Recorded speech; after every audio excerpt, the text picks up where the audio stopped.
Hi everyone, it's Janet Wakeland here with Remarkably Created, and we're continuing with ideas from the 2022 Stampin' Up! Spring Catalog, and also continuing with a little bit of Mardi Gras fun. Mardi Gras season lasts through Fat Tuesday, which is February 21st this year, so we have a lot of time to celebrate and get our sparkle on.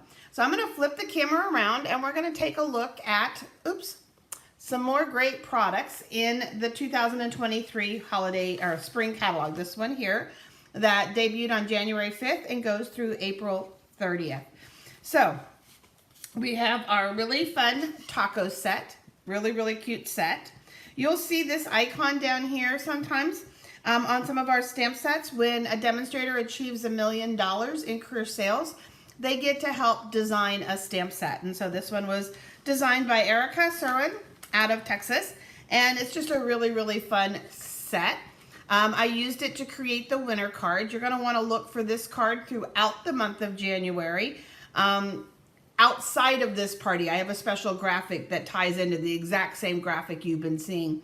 But randomly, after this party is over, this launch is over, I will continue to draw random winners throughout the month. And I will be using this card as I've done already this past week to announce those winners. So you want to be looking for that.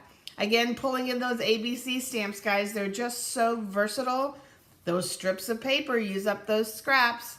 And then in this case, I stamped the little tacos directly on mango medley and then used my Stampin' Write markers to color them in and added a little bit of wink. So that's our taco. I think I should do holy guacamole. We did holy cow. Now we need to do holy guacamole, right? This is our sweet citrus bundle. And I want to show you something about the dies with this one. Let me show you some cards first. You do have a coordinating embossing folder, and I just tied that in. Enjoy the sweeter things in life in a little teacup. And then I used, for the leaves, I used that corrugated paper again, that texturized paper. Isn't that beautiful? So fun.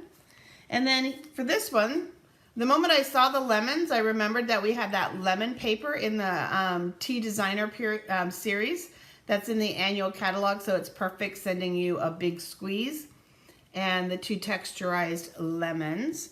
So this set here, in addition to having all these amazing stamps that you can do lemons, limes, grapefruits, blood oranges, ruby red grapefruits, you can do coconuts, you have something called hybrid embossing folder.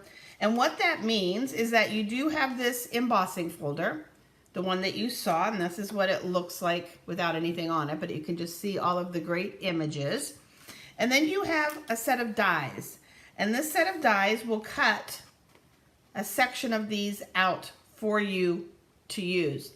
The rest can easily be fussy cut if you want to fussy cut them, but this is what, there's my leaves, this is what you're left with.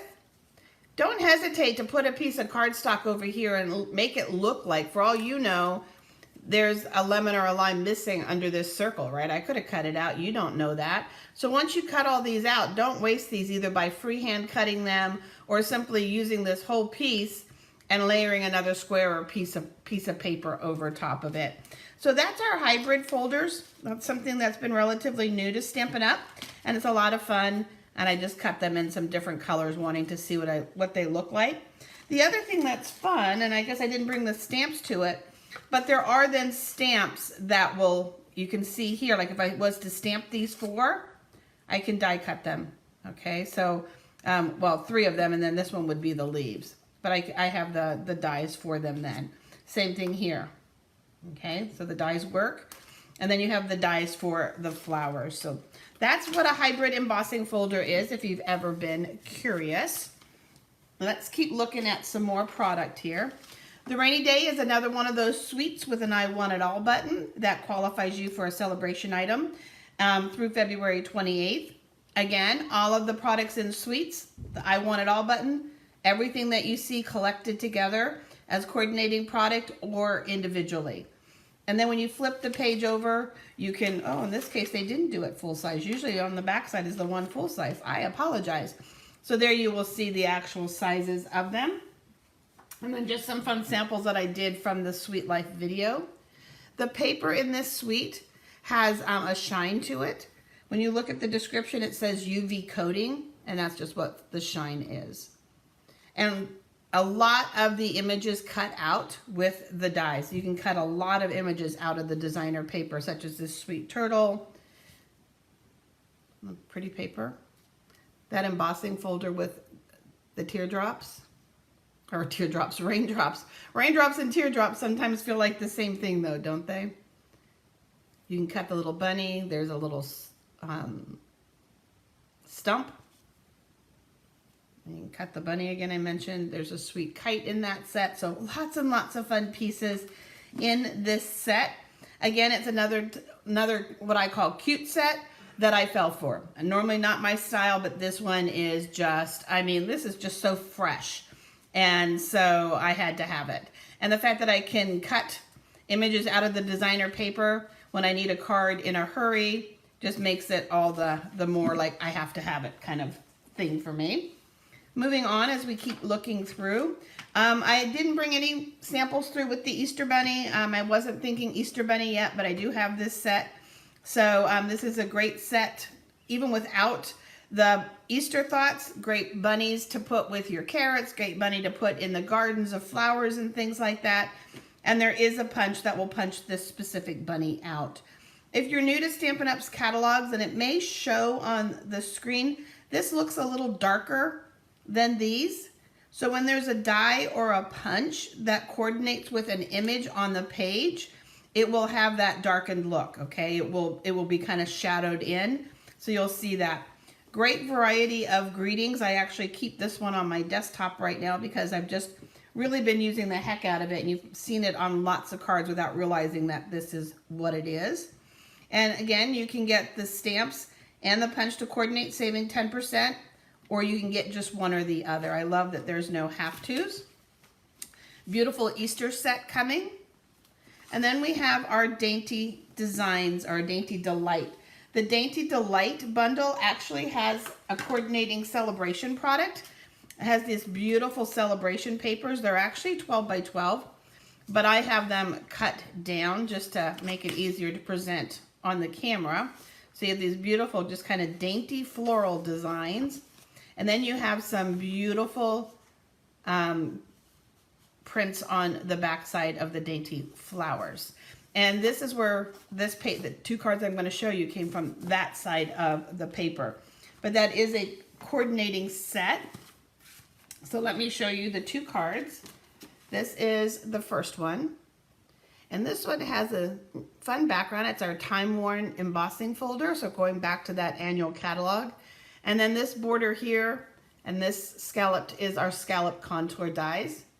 But it all just goes together, and then you can see that print. Just sometimes a tiny piece of paper is all that you need. And I love that we have dies to cut these out, okay? Not a whole lot of fussy cutting, and a little piece of ribbon there.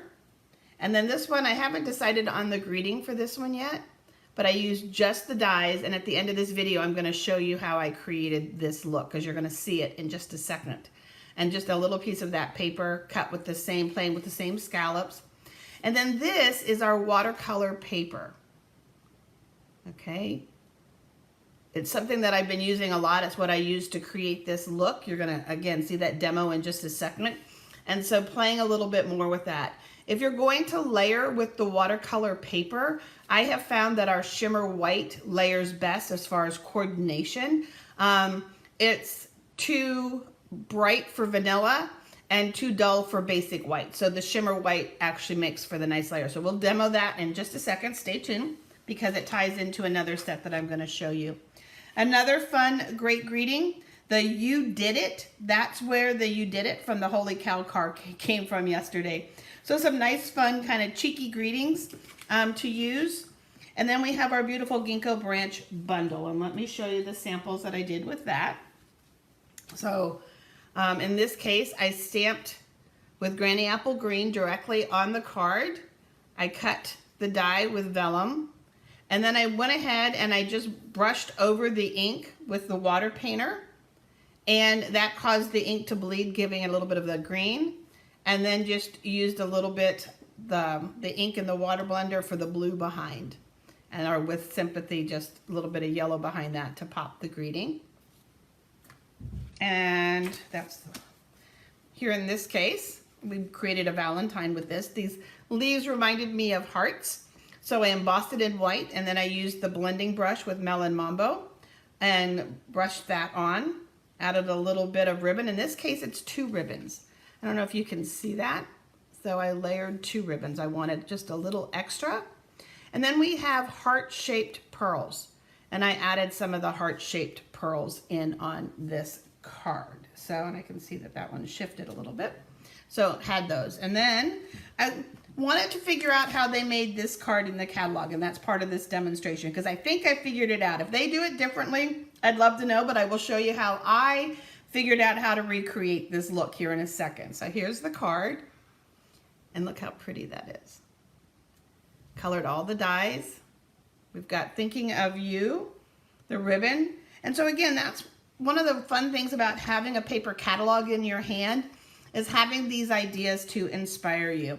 So let's take a look real quick at how I figured out how to do this look, and it's how I did this one as well. Okay, so they're both done the same. So let's set this aside and let's take a look at that. So what I used for this technique is I used our fluid watercolor paper. You can find this in the online boutique as well as in the annual catalog. And then I used water painters. There are a set of 3, and they have 3 different size tips. You've got, and it looks a little dirty right now, but I got to clean them up, but they will stain up a little bit, but as long as they run clear when you rinse them. But you've got a nice big flat one to do your big washes on your card, a thicker one, and then a nice pointy one. They have a chamber that you will fill with water. You could also fill it if you wanted to with bleach, with, I don't know, any other thing that you might want to be filling it with. And you'll use that to color with. So you're going to take your ink pad and you're going to turn it upside down and you're going to press on it. And you might need to stand up to do this. I'm not very tall, and so to get that leverage in my shoulders, I need to stand. But what you're wanting to do is you're wanting to transfer ink to the lid. This becomes your palette. And you don't have to worry about your ink being here. When Stampin' Up! Stamps close, they turn upside down automatically. That helps keep your pad inked much longer. So you just, and you don't have to worry about using water in there or anything like that. So let me, do I have a piece? No, we'll just color right over top of this watercolor paper.